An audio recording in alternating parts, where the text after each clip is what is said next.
This is my phone. I've used this for an entire year, and while it is small, it does everything that I actually need it to do. I can take pictures, make calls, send texts. I can watch YouTube videos and listen to music, and do all the things I actually need a phone to do and no more. I was born in the late 90s, somewhere between a millennial and a Gen Z, and I grew up alongside technology, but in a stroke of luck, I grew up mostly without it. You see, my family did not grow up particularly wealthy, and one way or another, it ended up that I didn't have my own phone until I was in my mid-teens. There were few rules against technology in my household. That isn't what kept me away from it. It was a combination of circumstance and one particular experience. You see, I was 13 once, and I had a girlfriend.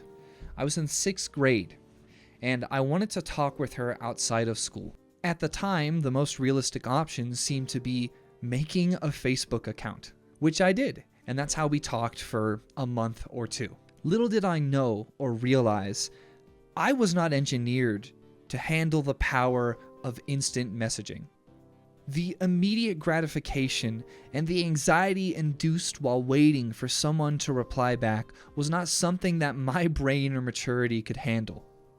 Now, mind you, I'm 13. I really don't remember what we broke up over, but I remember a mention from this girlfriend that part of the reason we broke up was that I couldn't handle waiting for a reply. The stress of waiting made me annoying to deal with, and I was.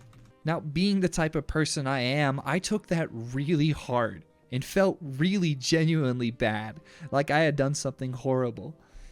And so, at 13, when I didn't know whether or not it was me or the technology, I decided to swear off all social media for the rest of my days.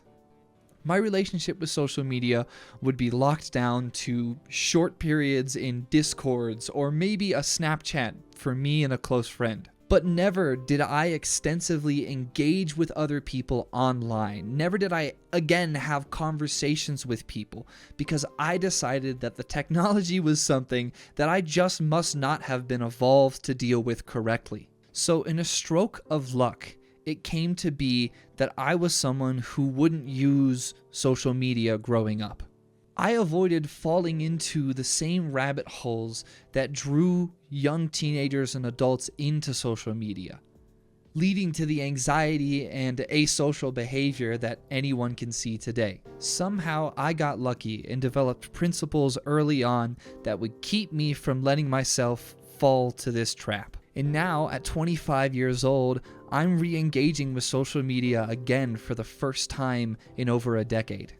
And after standing at the sidelines for so long, I've come to realize that if I want to make this work, I'm going to have to do this with intention. So in this video, I'm going to talk about my 4 rules for surviving social media. Now, before we begin, I want to explain how I interpret social media as a framework. Now, if you look at modern data and combine with my experience, I've come to the conclusion that social media is for the most part motivated on the concept of user engagement. It's not about creating echo chambers. It's about doing anything and everything that will provoke a response. Now, oftentimes that comes in the form of anger. And other times it can be hardcore fanboyism. And at other times it can be a yearning to demonstrate what you know, that actually-ism sort of behavior. Now, knowing that social media wants that from its users, and in fact is fed off of that behavior, these are the rules that I've come up with for dealing with that issue. It's how I don't get lost in the sauce, and how I think you can avoid that same fate too. If we're going to make social media do something for us, for activism, for improving the world, for having conversations and building connections, these are the 4 rules that guide me in how I work on social media. And rule number 1 is know your tools. Making sure that the connected devices you use are for you to use them and not for them to use you. The reason I have such a tiny phone is because the small screen keeps me from doom scrolling. It keeps me from consuming content when I'm out in the real world doing what I'm doing now. The tools that we have got to be for the benefit of people. They need to do what they do and exactly no more. My second point is teach and be taught. I think the internet is best used for connecting people and allowing them to communicate. And I think teaching and learning is just one of the ways that we do that. My YouTube subscriptions are engineered so that way I can learn something. The connections I make with people are so I can learn something. And occasionally when people want it, I also am okay with teaching them back. I think if you're going to be on the internet, be open to learning new things and also be open to being asked about your perspective and presenting it in a respectful way. Rule number 3, say it to their face. And I think this is maybe the most important of all these rules. Talk to people like you are standing in front of them. You wouldn't say some of the things that people say if they were in front of you. Not necessarily for fear that they're going to beat you up or something, but because you just wouldn't socially do those things. That's where the touch grass comes in. Like you're so online that you forgot that you would never talk to a person like this in public. You would never do it like that. Now there is an important caveat. The internet is empowering because you can speak truth to power in a way that doesn't threaten your physical safety. Anonymity is a big thing, and I'm not going to deny that those things are important. But in general, if you're going to be talking to people online, imagine that there are people in front of you. Would you talk to a truly innocent stranger? We can talk about like fascists and like actual bigots, right? But like any random person on the side of the road, talk to them. Talk to people online like you would talk to those people. No more, no less. Just treat them like they're humans. Remember the people, not just the person. You're part of this too. Be kind to yourself, be kind to others. And maybe if you don't like the word kind, be charitable. Just don't assume everything is malicious. Assume it might be out of ignorance. Then you can go from there. And then rule number 4, Q-tip. Quit taking it personally. Most people on the internet will not engage the way that I have set out for how I engage with people. A lot of people are going to be jerks. A lot of people are going to be ignorant. They're going to be narrow-minded. And you've got to not take it personally. It's a place where people go crazy with the power of anonymity and distance. You've got to keep in mind that not everyone's playing by these rules. But at the end of the day, if you use the internet in these ways, it is for your benefit. It's best for building community, for teaching others, for being taught, and for doing something with it that doesn't allow corporations and those in power to take advantage of you and divide people. So that's the big ideas.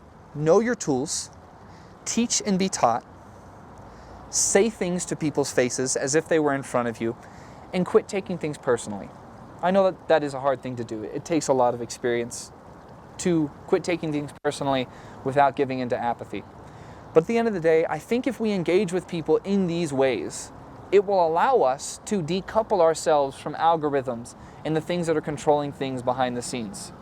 We don't just want to be having conversations because it generates clicks and engagement in the social media sense.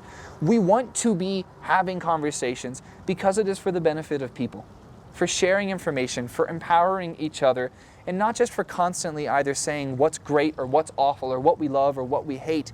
It's not just about providing an opinion at random, it's about having conversations and generating human connections. That is how I engage with social media. It keeps me from going crazy, and I think it keeps people from taking advantage of me as well. So, after an ironic conversation about the awful aspects of social media, I'm going to politely ask if you enjoy watching my types of videos. Be sure to get subscribed so you can watch more of them. I have no idea what the notification bell does. I don't really know what likes do either. But if you like my stuff, I would appreciate it if you follow it so you can see it more often. Thank you for watching this video. Have a good day and take care of yourself.